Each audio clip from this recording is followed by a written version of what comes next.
Well, I spoke last hour with Sharri Haskell, Israel's Deputy Foreign Minister, who gave me her reaction to Mossad unmasking the Iranian mastermind behind the global attacks. Here she is. We learnt today from Mossad that Iran was behind a global spate of anti-Semitic attacks. We hear that the idea is terror without Iranian fingerprints. Can you tell us some of how these attacks were orchestrated?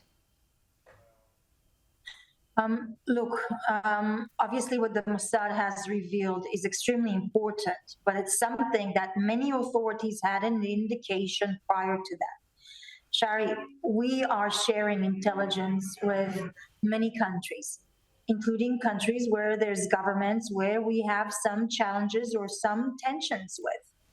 The thing is that sharing this information is not about a bilateral relationship or international relationship. It's about saving lives. It's about saving Israelis' lives. It's about saving Australian lives as well. Iran's fighting a war which is not a territorial war. It's fighting a religious war, a cultural war, where the Jews are at the front line. There's a saying where they say, first they go for the Saturday people and then they go for the Sunday people. And that's exactly part of their strategy and how they are operating all around the world. And this, I think, really shows that point. I mean, the entire time we've said that Israel is fighting this war against terror on behalf of the West. And I think the Australian government hasn't believed that truly, but they should absolutely now, that we can see that attacks carried out in Australia were, according to Mossad and our own agencies as well, were orchestrated by Iran.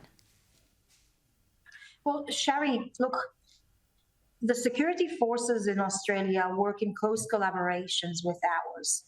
And this is important, as I said, to save lives. It's not about a relationship, but about saving lives.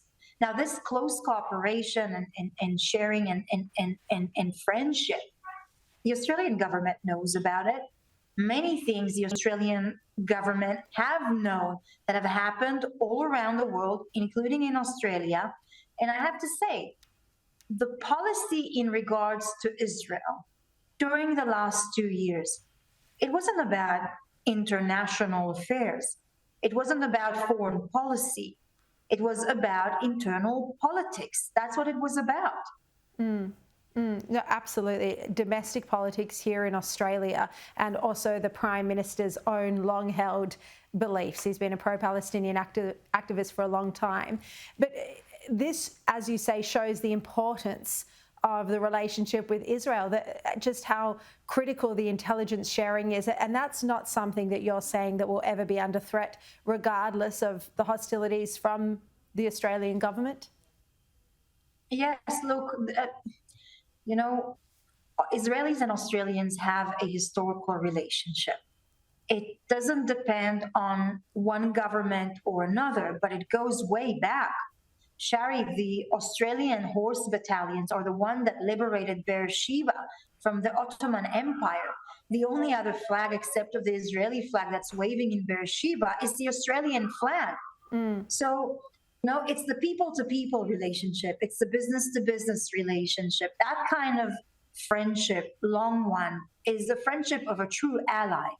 And despite challenges that we have with the government, the interests of the Australian people, and especially the security, knowing what a global threat we are facing, understanding the atrocities of the 7th of October and what a trauma and a scar it is on our heart, we don't wish that upon anyone in the world. And anything that Israel can do in order to prevent things like that of happening, whether it's in Latin America or Australia, we'll do that.